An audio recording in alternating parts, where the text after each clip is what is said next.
Hello, welcome everyone. Today is going to be the book four. Today is the fourth book reading for Money's Not the Problem, You Are. And so if you missed out on the first three, these streams only stay up for 24 to 48 hours.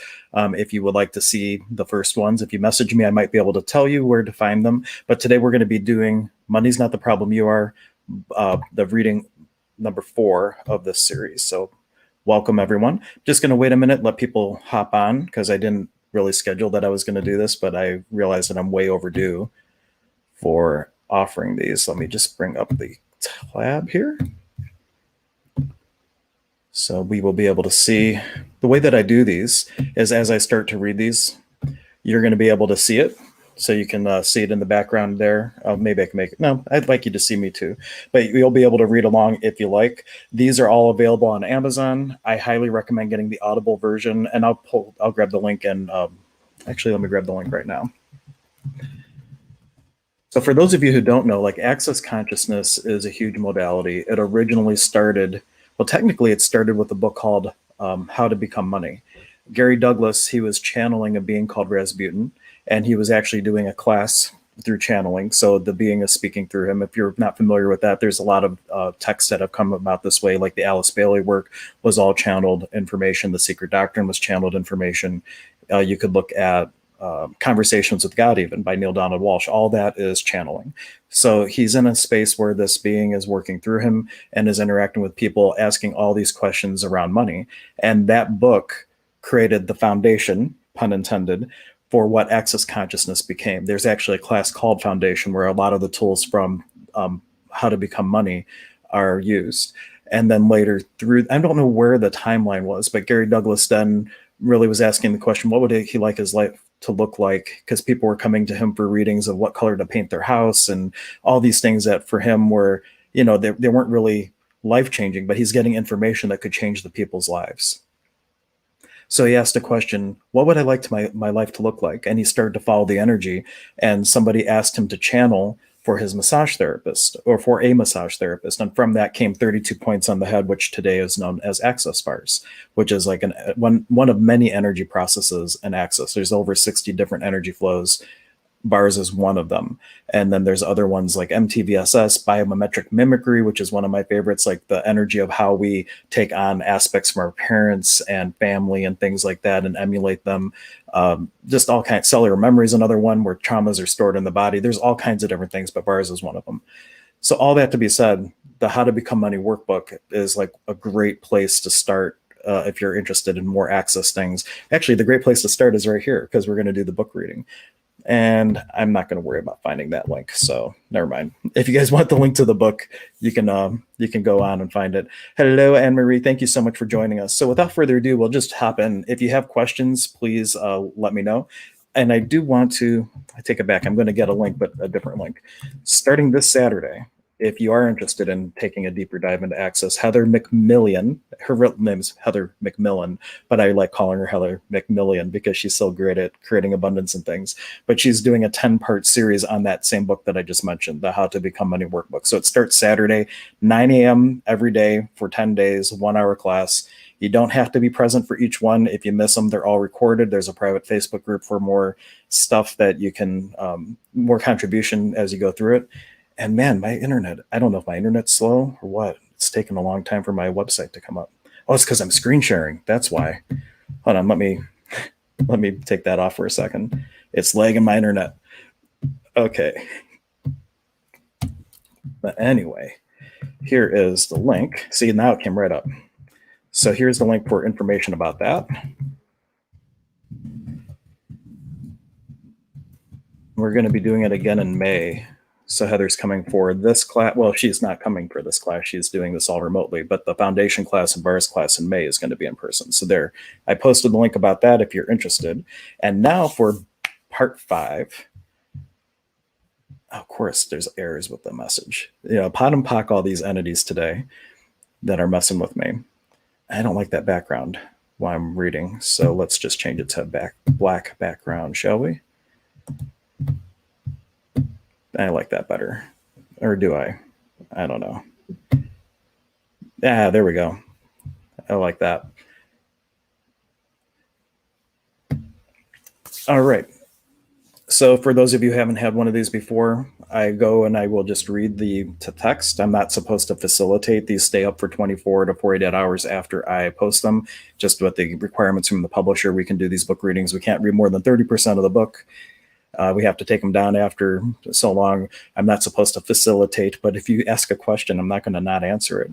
But I'm not looking at the screen where I can see comments. So be patient. If you do ask a question, when I come back and check from time to time, we will get to those. And please share this video. They're not going to be up for long. If you find value out of the videos, please share them and let people discover it. But this is chapter 5 of Money's Not the Problem, You Are. Gifting and Receiving. Learning to receive is the greatest thing you can do. We've worked with lots of people regarding their money issues. We've worked with people who had $10 in their pocket and people who had 10 million. The interesting thing is they all have the same issue, and it has nothing to do with money at all. It has to do with what they are willing to receive. Learning to receive, I want to make sure I put this back up. I did. Good. It would be terrible if I'm reading and you can't see the text. Learning to receive is the greatest thing you can do. The limitation of money, the limitation of sex, the limitation of relationship, the limitation of anything at all in your life is based on what you are unwilling to receive. What you are unwilling to receive creates the limitation of what you can have. Judgment limits your capacity to receive. Whenever you go into judgment about anything, whether it's a positive judgment or a negative judgment, and positive judgments stick you worse than negative judgments. And I'll give you a tax example in a moment. Or any degree of judgment, you cut off your capacity to receive beyond that judgment. Every judgment you make stops you from receiving anything that doesn't match it.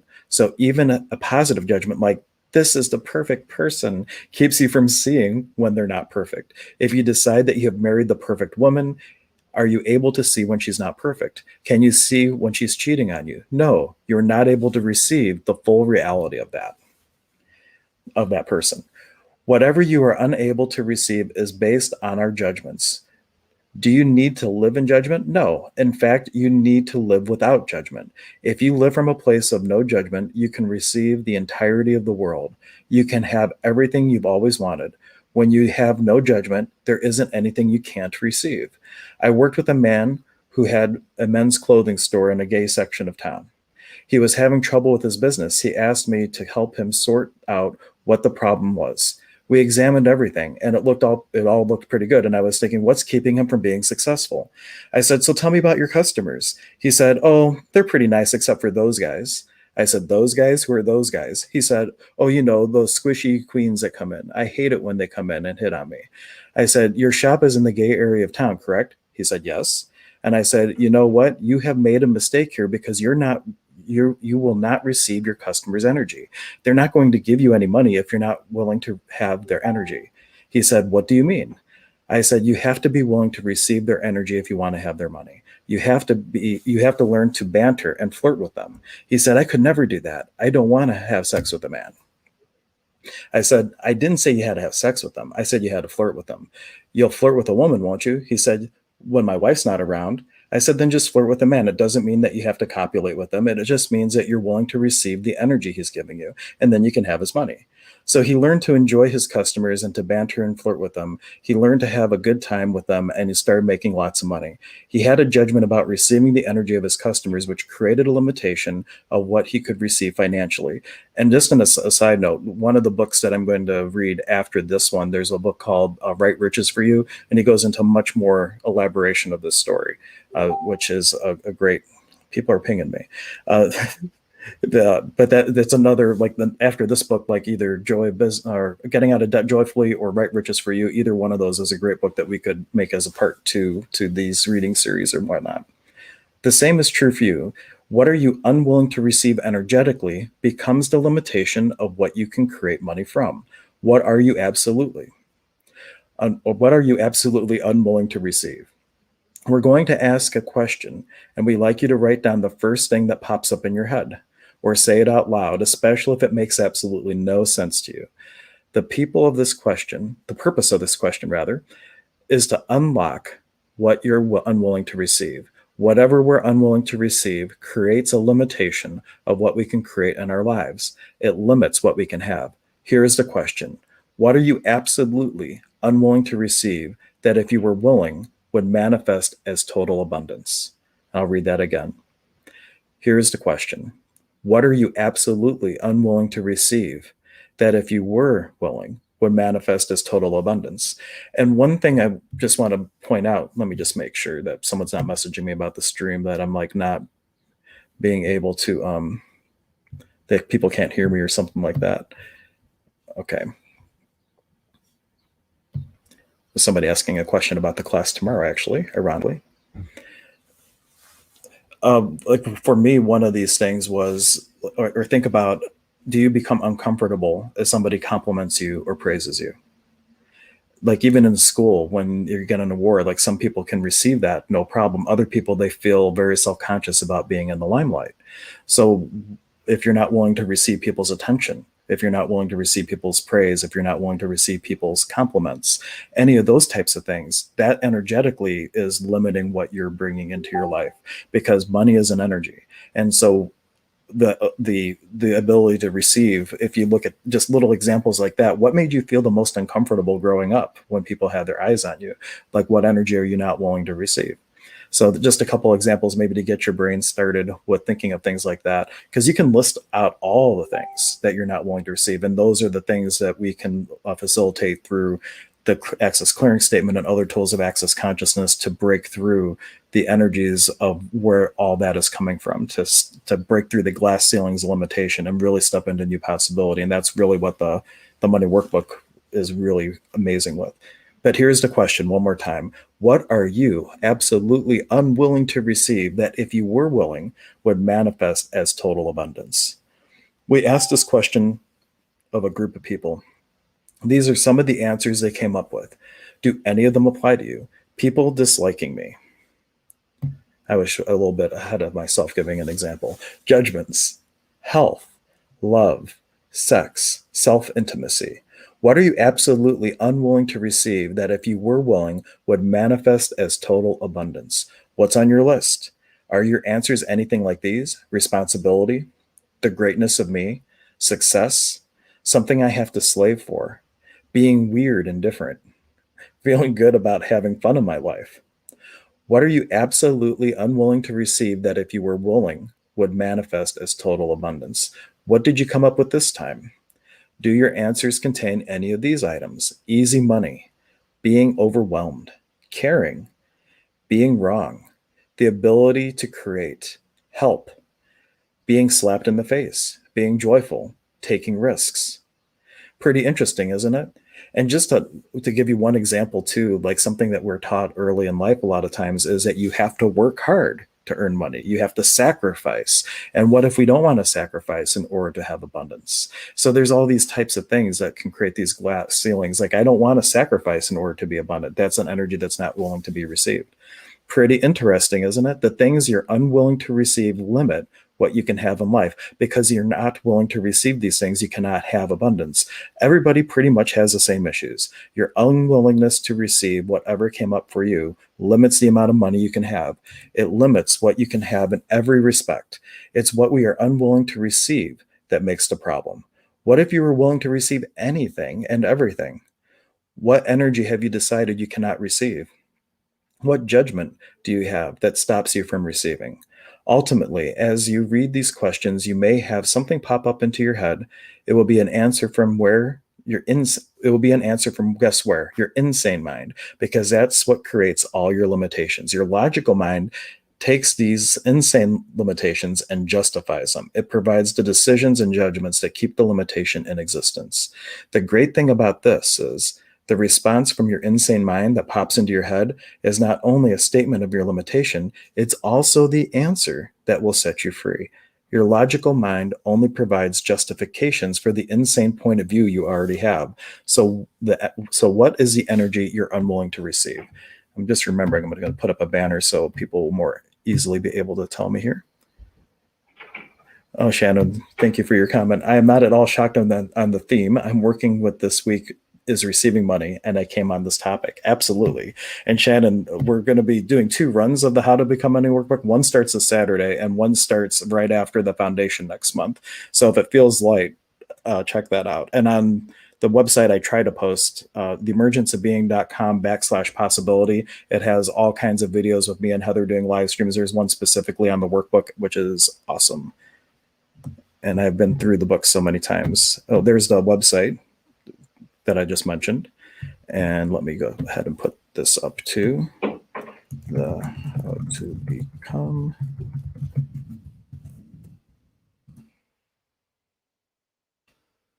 No, not the how to become. Money's not the problem, you are. I always get these two. I want to say that I'm doing the how to become money workbook, but that's not one of the classes that I can facilitate as a CFMW. That's a CF only. And a CFMW is certifiable effing miracle worker. It's a title and access after you have been able to take in a foundation and choice of possibilities. You can get this cool little piece of paper. It's the only certificate I like to hang up because people read it and like, what is this? It just creates a lot of fun questions. And then the certified facilitator is actually someone who has gone through tons of training in order to have that CF title. But you can do a lot as a CFMW. Don't get me wrong. Money is not the problem.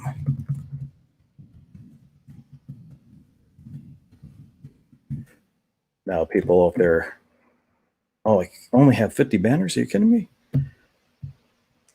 Let's try that again.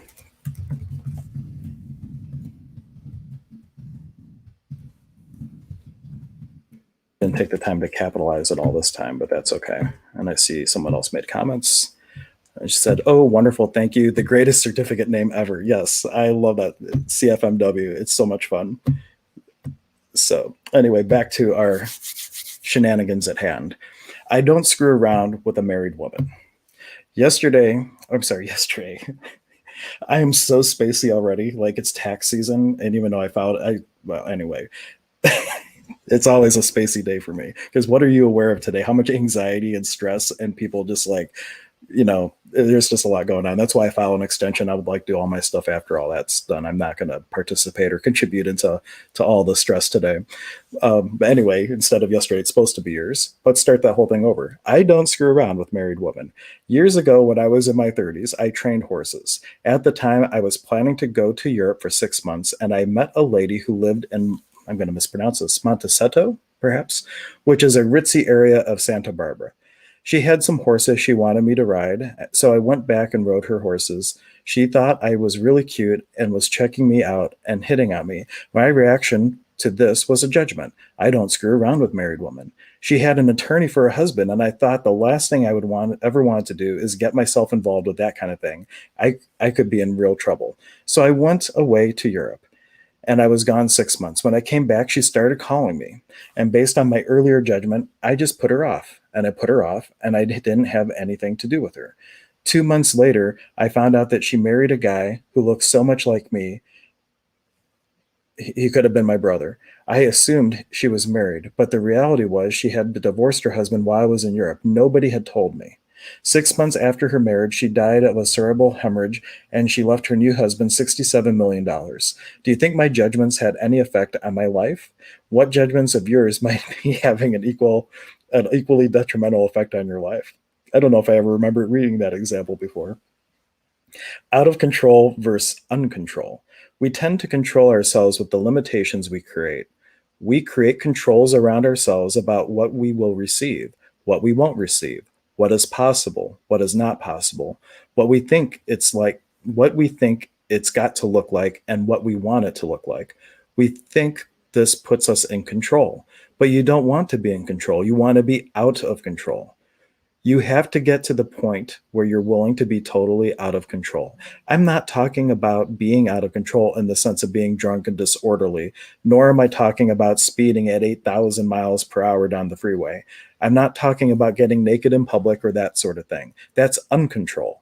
What you want to be is out of control. The problem in your life is that you are not out of control. We tend to spend a lot of our time sitting in judgment, trying to figure out how to control ourselves so we can get along in the world.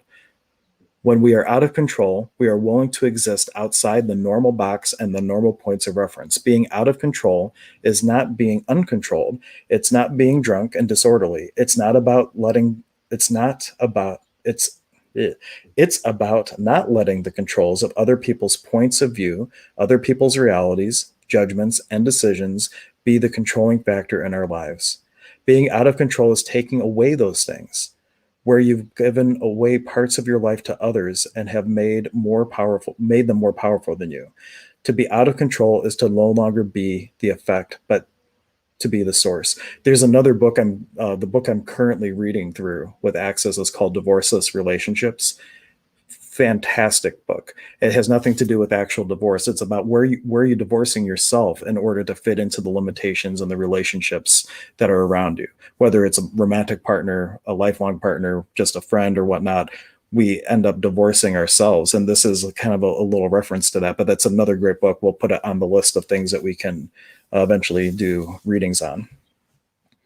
And now that we're a bit into the stream, I always forget to take them down in the emergence of being groups. So if you want to find any of the other streams that I've done on these, even though they come down after 24 hours, you can find them in the emergence of being Facebook groups. So just join there and you can find the other ones that I've done.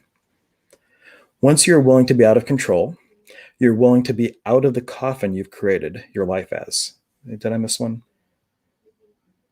Yep, I missed a paragraph. You want to be out of control because you've defined your life.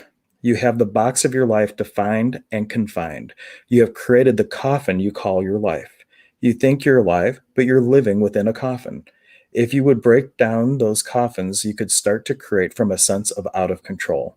Once you're willing to be out of control, you're willing to be out of the coffin you've created your life as. You don't look to the past experiences as a source of what you're going to create in the future. You'll start to live in the moment. Instead of trying to come up with the answers based on your limited points of view, you empower the universe to give you the answer. Give and take versus gifting and receiving. The world is pretty much based on the practice of give and take. It's a point of view that says, I give you this, you give me that. It's an exchange modality we're all stuck in. If I give you oral sex and you feel obligated to give me oral sex, it's an exchange. I do this, now you must do that.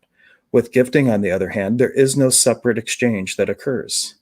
You give without expectation of return, and as a result, you simultaneously receive without limit. The gifting is the receiving, and the receiving is the gifting all at the same time. With gifting and receiving, you have the elements that allow you to truly have a sense of communion with all things. When you go out into nature, for example, does it gift to you? Does it expect anything in return? Nature gifts everything it has at all times, and it simultaneously receives from everything. The fruit trees create the fruit and gift it to you totally. Do they hold any of it back? When you have a flower bed full of beautiful full of beautiful flowers, they gift you their fragrance and their beauty, and they ask nothing in return. What they receive from you is the energy you give them and their gratitude you have for their beauty. Rather than gifting and receiving, most of us live in the world of give and take. We say, I'm going to give this to you, but I expect something in return. We give a gift with the idea that we're going to get something back. How many times are you given something that you know that the giver expects you? Do you know that the giver expects you to do, give, contribute, or function in some way for them? Most of the time, that's right. If I give you this, then you must give me that. It's give and take. When you live in the give and take world, you eliminate gifting. This is a terrible mistake because when you gift to somebody, truly gift to them, you simultaneously receive abundantly beyond anything you can imagine. If you truly gift without expectation, then you receive abundantly in all respects. But for the most part, on this planet, we give only when we're obligated to do so. What we have at work is a give and take reality of exchange, not abundance. What would it be like in your world if you had the generosity of spirit that allowed you to give without ever expecting anything in return? Wouldn't that be wonderful? Why don't you allow yourself to come into your life? Or why don't you allow that to come into your life? Maybe it's because you don't expect people to receive what you'll give them, and they don't. People who cannot receive. I'll just check and make sure. No questions. Cool. Oh, actually, there is. Out of control and uncontrollable is one of my favorite access points of view, always sharing this with clients and friends. It is an amazing little takeaway. People who cannot receive what you give return your gift to you with a couple of daggers attached. They have to show you how much they didn't like it because they were unable to receive it in the first place. A woman told me about her father. She tried to tell him how much she cared about him, and he answered, "Yes, yes, darling, okay." He couldn't receive it. When you try to give somebody who can't receive what you're saying or what you're gifting, they will always negate it. Why is that? They don't believe that it's okay to receive. People who give too much. Some people give and give and give, thinking others will be happy for it with them for giving so much. Is this gifting? No, because it's expecting a return. Does it work? Does the other person get happy with them? No. Usually they say, "Oh, I'll take more of that and more of that and more of that. What else do you have? I'll take that too." Have you ever done the give too much routine? These are the people pleasers out there. You know who you are. Do you give your children too much? Are they grateful for what you give them?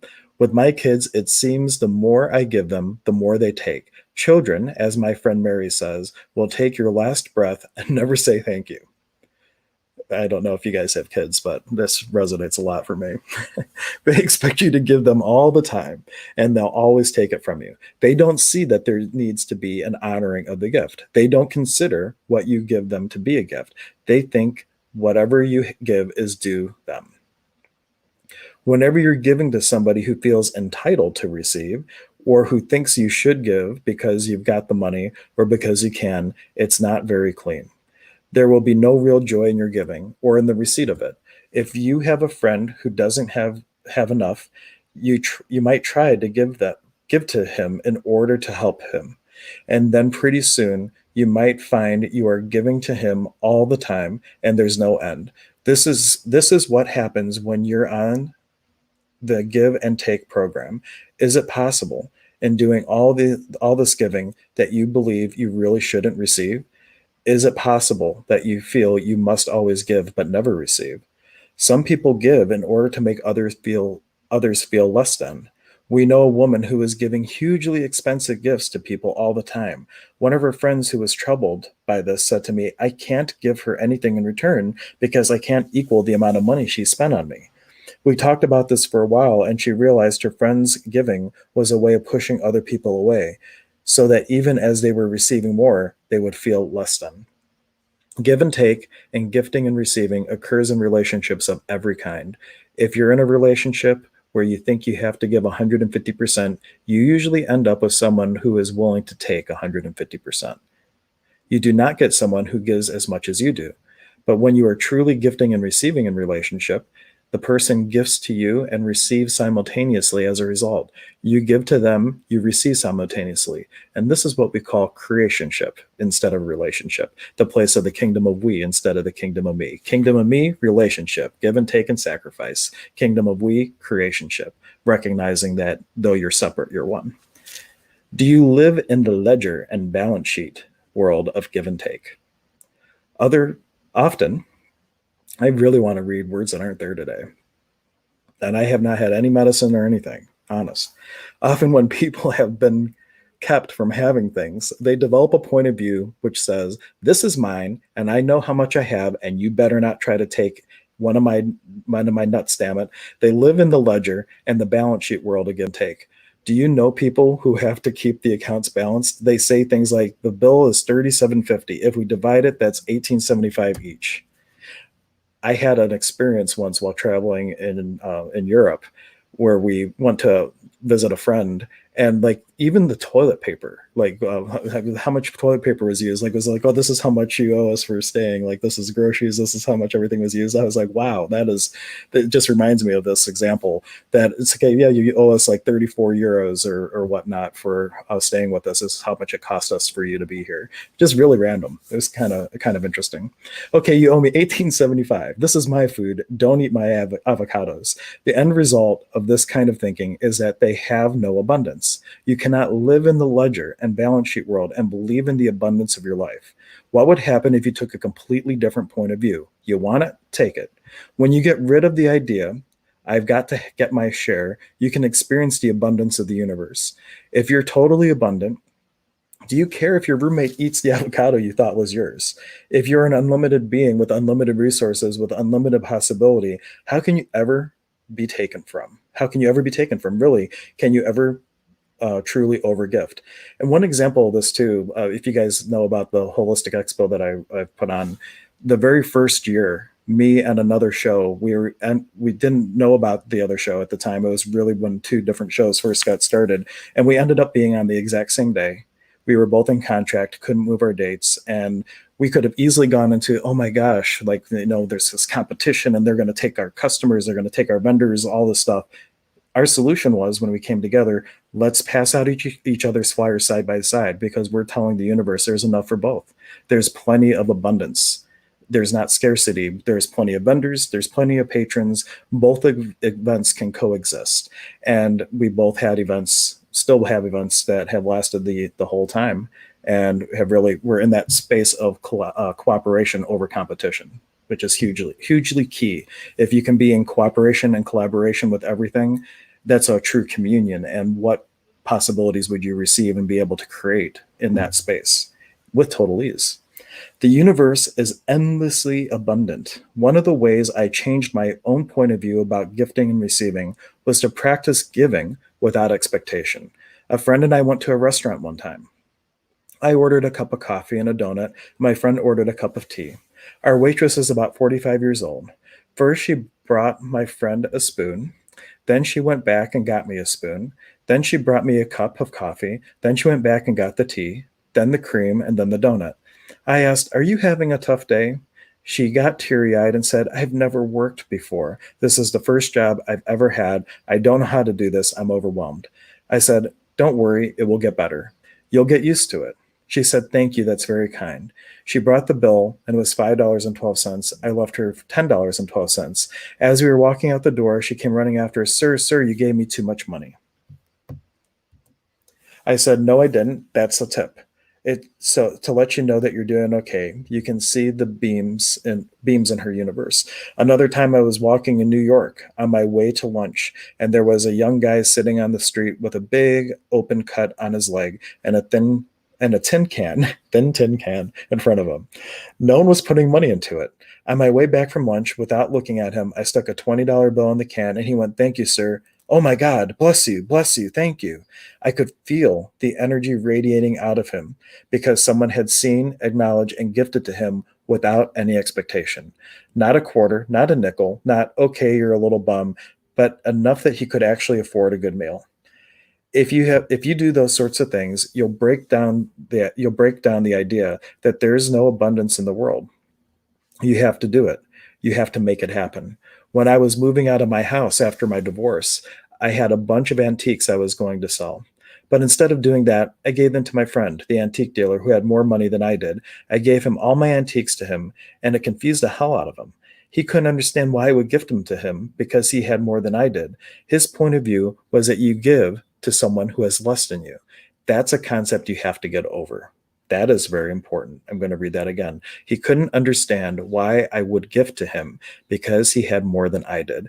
His point of view was that you have to give to someone who has less than you. That's a concept you have to get over. When people who have lots of money go out with people who have less, those with less money usually expect those with more to pay. When I go out to dinner with people who have lots of money, I always make it a point to pay. They don't know what to do with that. I'm not less than they are anymore. You can play that with us too. Pick up the check once in a while, see what happens. The purpose of life is to have fun, and maybe the purpose of money is to bust people's paradigms. What you're really doing, though, is living from the idea that the universe is endlessly abundant, and when you function from that, everything in life gets better. Human or humanoid, which are you? I'll just check the stream real quick. If you guys have questions as we're going, feel free to ask, and we'll get to them at the end. Oh, I just remembered I did not make this public on my page. So if you are making comments, I apologize if I've been ignoring it. Let's see. It looks like it's supposed to be going, but I don't see the stream on my personal page. That's very odd. There we go. Now it's there. Oh, Heather liked it. Maybe she's watching it. Heather, if you're there, hello.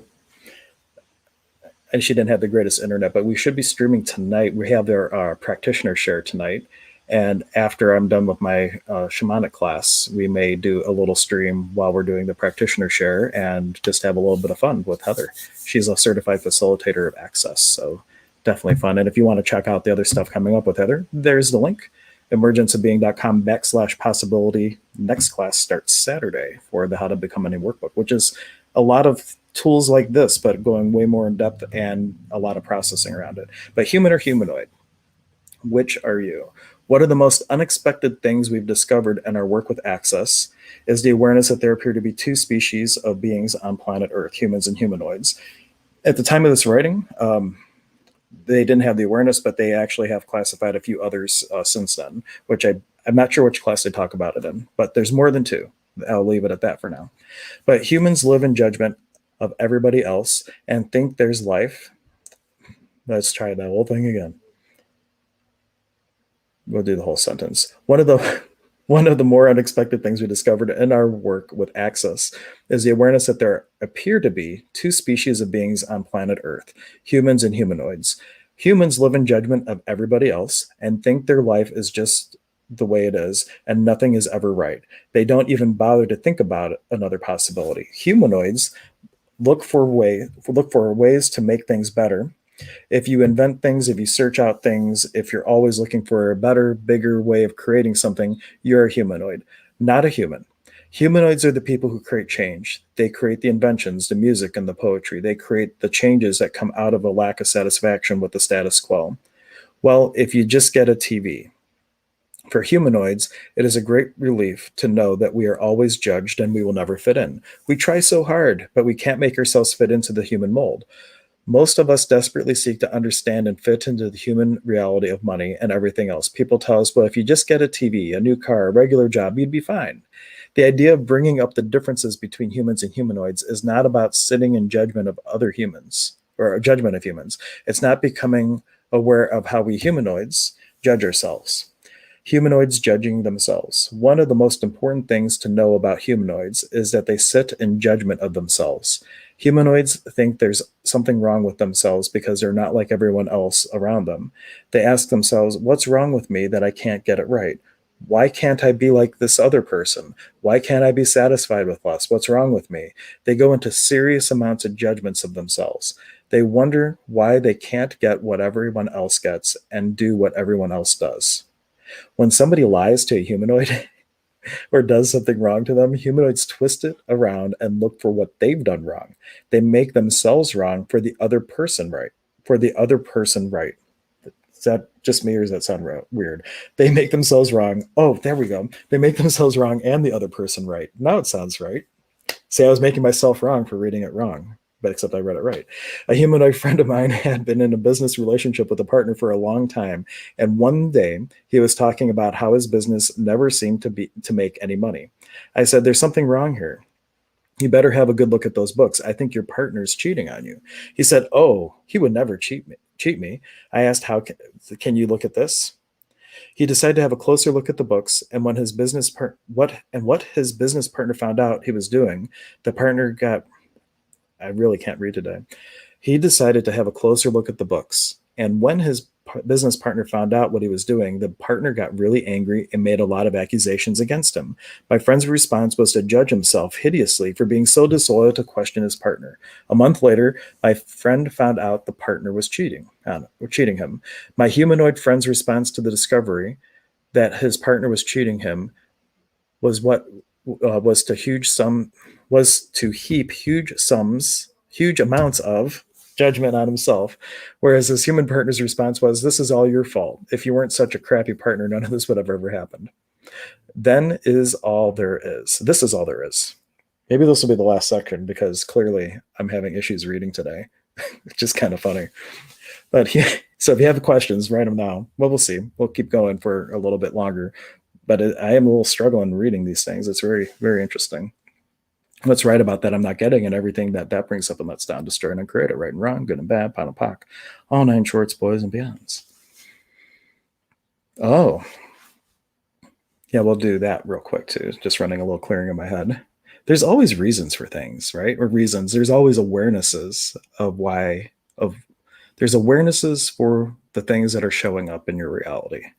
Like I asked a question, and then all of a sudden I had awareness and now I'm dealing with it. So what question could you ask to gain the awareness that could change everything in your reality with total ease, and everything that doesn't allow that to strain and create it, right and wrong, good and bad, pot and pock, all nine shorts, boys and beyonds? That's the Access Clearing Statement. You can find out more about it at theclearingstatement.com if you like to take a deeper dive into that. But it's a really cool tool. I think we got it. This is all there is. Humans do not have the slightest idea that they're infinite beings with infinite possibilities. They don't believe in reincarnation. They think this is all there is. They say things like, you live, you die, and you become worm food. I talked to my stepdad, who was very definitely human. After he had a heart attack, I said, Dad, what was it like for you having the heart attack? Nobody had asked him that question. He said, well, I remember having the heart attack and standing outside my body looking at it. He trailed off and then started over. Well, I had the heart attack, and then I saw them putting the electrodes on my chest. Again, he stopped mid-sentence, waited a moment, and started over again. Well, he finally said, I had the heart attack, and then they put the electrodes on my chest and zapped me. He could not have a reality in which he was out of his body, watching these things occur. It was a great example of what happens to people when they can't have what doesn't fit their judgment of reality. His reality was that when you are a body, that's all there is. A human can never have anything that doesn't match the viewpoint. This is all there is. Humans do not believe in other possibilities. They do not believe in miracles or magic. The doctors and the lawyers and the Indian chiefs create everything. Humans create nothing. 47% of the population is humanoid, and they are the creators of everything that changes in the they are the creators of everything that changes in this planet Earth reality. 52% is human. And the final 1%, someday we'll tell you about them. Oh, so they do make a reference to it here. Humans hold on to things the way they are never Humans hold on to things the way they are never want anything to change. Have you ever been to somebody's house where they haven't changed the furniture in 30 years? Humans will live in the same neighborhood until it goes downhill, and rather than moving, they will just put bars on their windows to keep the jailbirds out of their house. And who's looking out of the bars? Excuse me, you've just made yourself into a jailbird. Humans are the contractors who tear out all the plants and trees so they can remodel a house. They kill everything in order to create. That's just the way it is. They say, we're going to kill everything and it will be fine. Humans sit in judgment of others because everything in their life is about judgment, decisions, force, and effort. It's the only place they can create from. Think about somebody you know who's human. Feel the consciousness of him or her. Now feel the consciousness of rock. Which is lighter? The rock? Okay, there's more consciousness in the rock, so we hang out with the humans for what reason? We all have human friends and family, but they sit in judgment of us, and they tell us how wrong we are for everything we do. Human judgments of us are compounded by the fact that we as humanoids tend to judge ourselves. Acknowledge that you are a humanoid. What happens if you don't claim the totality of your humanoid capacity? If you don't understand and acknowledge that you are humanoid, or you try to create from a human point of view, you believe in and create a limited possibility for yourself. A human would say, show me the steps, and I will diligently do each step at a time. But you as a humanoid have the ability to zoom from A to Z, just like that. You can go bam, bam, and have everything you desire, but most of us do not claim that possibility for ourselves. We try to settle ourselves into a human experience. This is a mistake because humans are content with the status quo and don't want anything to change, and humanoids want to expand and be abundant and creative. If you're interested in expansion and in having life that is abundant, comfortable, and creative, stop trying to stuff yourself into a human mold. Acknowledge that you're humanoid and claim your capacity to join the ranks of the rich and famous. We'll pause there. It's 12:49. See if anybody has any questions. And humans and humanoids don't get too caught up on that. I feel it's very important to mention that it's an equal footing still. It's just people being different and having different points of view, and both are needed in the world. They each have their potencies. But there's some people in access who might paint different pictures and have a perception that one is better than the other, and that simply is not the case. Any questions, guys? Any questions or comments or anything like that? We'll put this up again. Starting Saturday, there's the first class from Heather starting, and I will probably hop on here tomorrow and do another little book reading and try to finish this book. We're at what percentage of it? 77%. So we can do 30%. We can finish it up with one more reading. So maybe we'll plan to do that tomorrow. And then what book would you want next? Bright Riches for You, Getting Out of Debt Joyfully, The Joy Business, Being You, Changing the World, Divorceless Relationships. There's all kinds of wonderful, wonderful access books. So if one of those sounds more fun than others, let me know, and we can definitely create around that. Any questions? And if not, that's cool. Oh, let me make sure now that it's public. Yeah, there's no questions there. Just waiting to see if anybody does have a question. Let's see. Was there anything else we needed to do with this stream today? Not related to Access, but a reminder on May 4th, the 9-month apprenticeship starts. So today I'm wearing my Access Consciousness hat, CFMW hat. I also wear the hat of Paco Cuna, which is a Peruvian nature mystic. And we are doing a 9-month immersion into the traditions of the Paco Cuna, like different lineages, like the Huescar lineage and Coriolazo lineage, the Paco Cuna up with the Caro from the mountains. It is a culmination of cross-cultural shamanism. And you can find out more about that at transcendentminds.org.